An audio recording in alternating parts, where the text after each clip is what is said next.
The scenarios are basically to go back and take another vote, or to give this situation to the president of the country, Giorgio Napolitano, who can help them sort of guide a coalition together.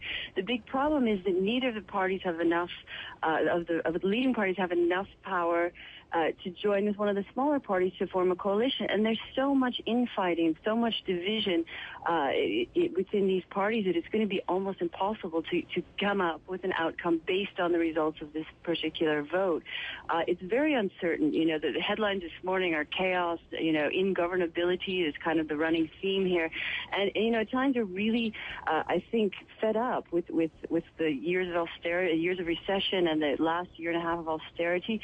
And this vote outcome really does reflect the national mood, which is they don't know what they want. They just need something, someone to help them here.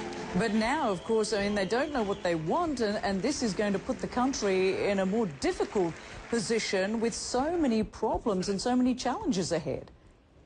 That's right, and I think that's why, Beppe Grillo, who had, campaigned to the big, huge crowds in the piazzas with his five-star protest movement, was able to get 25% of the vote in the lower house.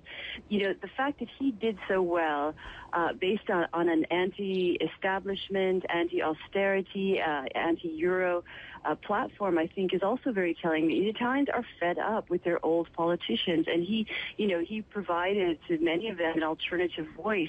But it just adds another element of chaos to the mix. Quite surprisingly, Mario Monti, who was the technocratic leader since Silvio Berlusconi resigned in November 2011, really did a poor showing, less than 10% by the final count. He's the one who was able to sort of clean up Italy's reputation in the last year and a half. He's the one responsible for the austerity measures, which have really, hurt a lot of Italians economically. Their lives have changed. Businesses have closed. People have been moving out of the country. But it is, people are waking up with a big, question mark this morning. What's next? But, the people waking up wondering what's next, they've created this. They voted in this situation. So what are they saying about this? Well, I think that the country is so divided right now. You've got Italians in the wealthier regions who are doing okay, who are very productive in their businesses. But you've got another extreme here. You've had a rage of austerity, suicide, people just brought to the brink, unable to cope with the situation. And it is those extremes that have basically, kept the rest of the Italians kind of hanging in the balance, almost, captive by these extremes. Those people, I think, the middle ground people were hoping for a center-left government that could give them some stability, that could really focus on growth in the economy.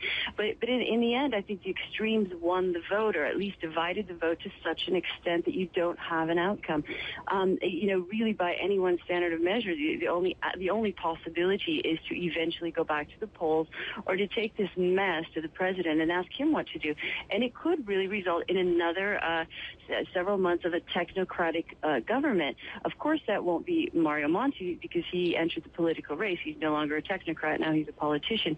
So even that, the saving grace of the technocratic government, which was in place for the last year and a half, is also uncertain, because you've got to find someone who's impartial enough to move the country, or to keep the country, let's say, afloat. Moving forward is going to take a little bit longer.